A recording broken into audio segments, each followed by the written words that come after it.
আসসালামু আলাইকুম এভরিবডি, কেমন আছেন সবাই? আশা করি ভালো আছেন। Welcome to my official YouTube channel and welcome to my another tutorial video. তো আজকে সহজ একটি ভিডিও নিয়ে এসেছি আপনাদের মাঝে, বলতে গেলে সহজ একটি টিউটোরিয়াল। সেটা হচ্ছে যে how to do wheelie. So এটা অনেকটাই সোজা, এটা একেবারে বেসিক একটা স্টান্ট, সবাই পারেন বলতে গেলে। যারা যারা পারেন না, যারা যারা আমার মতন আছেন যে আমি শুরুর দিকে কেউ আসছিল না যে কিভাবে কি করতে হয়, কত গিয়ারে দিতে হয়, তারপরে কিভাবে প্যাডেল দিতে হয়, কিভাবে ব্রেকিং করতে হয়, তো এরকম সহযোগিতার জন্য এরকম টিউটোরিয়াল নিয়ে আসছি আজকে। সো দেখতে থাকুন।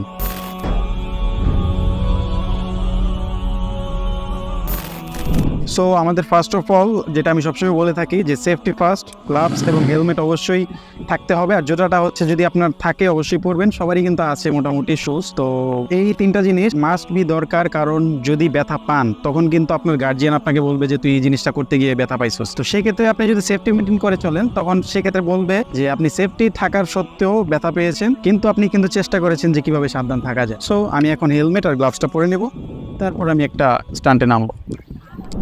তো আমাদের হচ্ছে ফার্স্ট অফ অল সিটটা দেখতে হবে, সিটটা কতটুকু হাইটে রাখলে সুবিধা হয়। আপনি যেহেতু নতুন স্ট্যান্ড করছেন, তাহলে আপনার সিটের হাইটটা এই যে আমার হচ্ছে যে হ্যান্ডেলবার, এই হ্যান্ডেলবার থেকে একটু নিচে যেতে থাকে, একটু অল্প একটু নিচে থাকলেই আমার হচ্ছে সিটটাতে হুইলি দিতে সুবিধা হবে। এভাবে আলগিয়ে দিলে সুবিধা হবে, কারণ আমার ব্যালেন্সটা তো দরকার দুই দিকে, একদিকে আমি পেছনের দিকে পড়বো, একদিকে হচ্ছে সামনের দিকে পড়বো। সেক্ষেত্রে আপনার এদিক দিয়ে সিটটা ব্যালেন্সে থাকবে। সেকেন্ডলি আমাদের যেটা করতে হবে সেটা হচ্ছে যে আপনার গিয়ারটা কত নাম্বারে রাখবেন।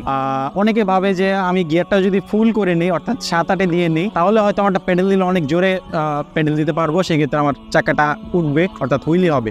কিন্তু না, এটা সম্পূর্ণ ভুল। আমাদের গিয়ারটা মাস্ট বি, আপনার যদি সামনের দিকটা, সামনের ক্র্যাঙ্ক সেটটা হয় যে দুইটা থাকে, অনেকের তিনটা থাকে। আপনার যদি ক্র্যাঙ্ক সেট দুইটা থাকে বা তিনটা থাকে, তাহলে অবশ্যই মাঝখানেরটা বা একেবারে 1 নাম্বার যে গিয়ারটা আছে ছোটটা, ওইটাতে দিয়ে নেবেন। আর এদিকে হচ্ছে ক্যাসেট যদি আপনার হয়ে থাকে 8 স্পিডের, তাহলে হচ্ছে 2 নাম্বার কাটাতে ইউজ করতে পারবেন, অর্থাৎ 2 নাম্বার গিয়ারে। আর যদি হয় আপনার একটু ঢিলা দরকার হয়, তাহলে হচ্ছে একেবারে 1 নাম্বার গিয়ারে ইউজ করবেন। সো আমি গিয়ারটা এখন উপরে তুলে নেই, আমারটা আমি 2 নাম্বারে বা 3 নাম্বারে রেখে আমি করতে পারি। সো আমার কোনো সমস্যা নেই। নেক্সট হচ্ছে আমাদের গুরুত্বপূর্ণ একটা জিনিস হচ্ছে যে আমি ব্যালেন্সটা কিভাবে করব। যখন আমার চাকাটা উঠবে তখন আমি কিভাবে ব্যালেন্সটা রাখবো।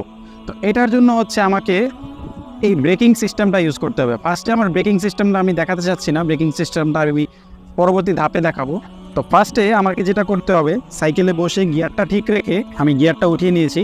গিয়ারটা ঠিক রেখে আমার ব্রেক কিন্তু আমি এখন ধরছি না, আমি জাস্ট এভাবে দিয়ে, আর ডান পেডেলটাতে আপনি যদি রাইট সাইড হয়ে থাকেন তাহলে অবশ্যই ডান পা ইউজ করবেন। তো ডান পেডেলটা দিয়ে আমি যতটুকু যেতে পারি এভাবে দিতে থাকি, টান দিব প্লাস এভাবে টান দিব প্লাস পেডেল দিব, টান দিব পেডেল দিব, এইভাবে আমি যতটুকু যেতে পারি পেডেল দিয়ে।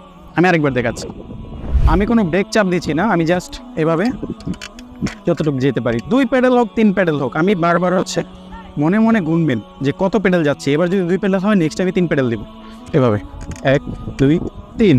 হ্যাঁ, এবার আমি 3 প্যাডেল পেরেছি, এবার আমি 4 থেকে 5 প্যাডেল দেওয়ার চেষ্টা করব।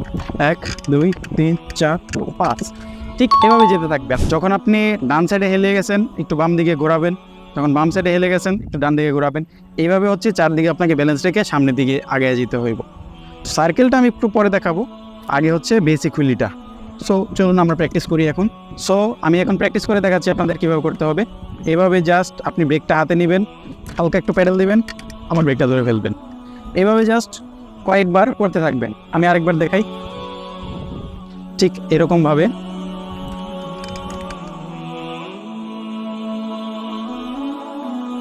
তো আমি এখন একটা হুইলি দিয়ে দেখাচ্ছি, আমি সার্কেলই দিচ্ছি মোটামুটি। সার্কেলটা আমার ইজি লাগছে কম জায়গার মধ্যে, কারণ অনেক বাতাস চলতেছে। তো এইভাবে আপনারা ব্রেকিং সিস্টেমটা ইউজ করবেন।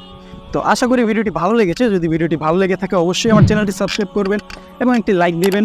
আর আজকে আমার সাথে সিয়াম ছিল, সে খুব ভালো ভিডিও করে।